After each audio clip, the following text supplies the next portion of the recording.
Chris, you caught up with RB team principal Laurent Mekies?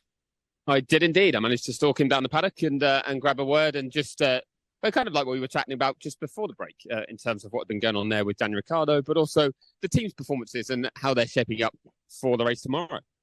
Laurent, P11 and P14 for you today in qualifying. Is that kind of the most you're going to get out of the car? Because it's a step forward from sprint quali, isn't it?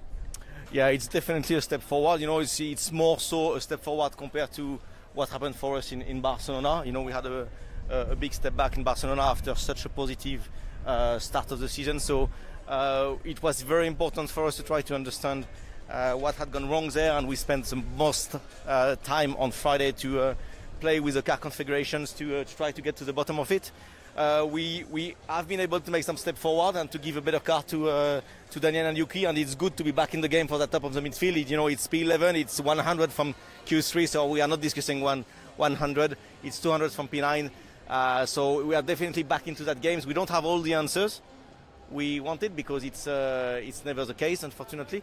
But certainly it's been a very quick and strong reaction from the team after what we are faced with in Barcelona. So it's encouraging. Let's see if we can keep up to that fight in the race tomorrow, and then it doesn't mean that it's finishing there, because you still got hit by an upgrade that maybe didn't give us everything we wanted. So there is still a cost for that moving forward.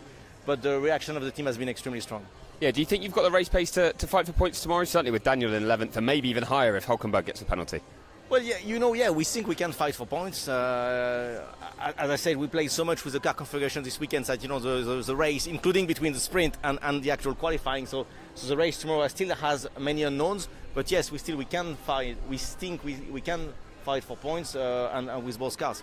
Now, there's been speculation about Daniel's future this weekend after some comments from Helmut Marko in the week, but it looks like it's not affecting the way he's driving on track. How pleased are you with his mindset and his performances so far? You know, it's very important for us that both our drivers push each other. We have been saying that for day one, and they are pushing each other extremely hard. And they do that with the right spirit. They do that by trying to also not to be too affected by what's happening outside of the garage, and today has been a good demonstration of that. Does he ask you for any assurances or anything about his future at this stage? You know, Daniel is a big guy. He's a big boy. So he has been around for many years. He knows that what matters is the results on the track, and that's what he is focusing on.